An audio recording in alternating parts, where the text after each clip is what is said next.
Well, I'm at the trade show at the 2013 Cattle Industry Convention and talking with Dr. Dale Woerner, who's a faculty member in animal science and a meat scientist at Colorado State University. And Dale, we've talked before about some of the work that you're doing, looking at some potential for maybe some different ways of cutting the beef carcasses, and maybe presenting some different cuts that could provide some opportunities, particularly as the carcass sizes get larger and maybe some consumer preferences change. And I wonder if you could outline some of that work and some of the things you've seen.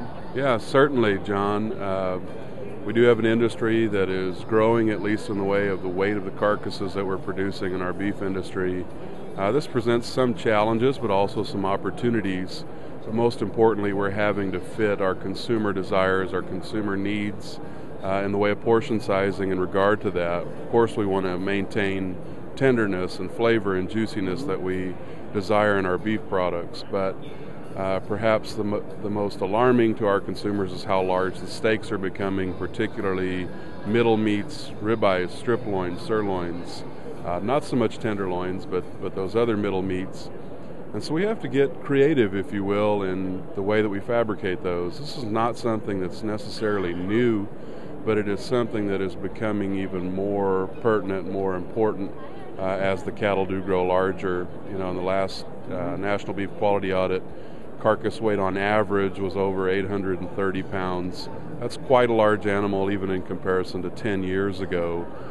So we're looking at portioning these cuts more appropriately, doing things as drastic as cutting cuts in half, and then allowing us to cut them thicker, which not only mandates the portion size, but also aids, believe it or not, in the ability to cook those steaks to a medium rare or rare degree of doneness, and a thicker steak maintain that juiciness, maintain that desirability, and just really complete or put together a really nice package of a steak for consumers, not only in food service, but also in their home as they're buying those steaks in retail. What we're really speaking of in portion sizing, or what the beef industry is calling beef alternative merchandising cuts, in addition to those alternative muscles like the flat iron, these are actually traditional muscles that are prepared differently into things like ribeye fillets, which is the primary muscle in the ribeye cut thicker and to maintain that portion size. Strip loin fillets, baseball cuts as we call them in the sirloin, but thicker cut sirloin steaks, more appropriate again portion size wise, again food service and in the home. In terms of other muscles, that discovery is continuing as well. Not only in the chuck where we have the flat iron and the Denver steak and the ranch steak, but also in the round. We've identified, in fact, a muscle that perhaps is as tender, if not more tender, than even the tenderloin. It's going to take a little time to gain traction on that cut, but there is serious potential there in a cut that's very tender and also very lean and nutritious, which for the beef industry is always a positive.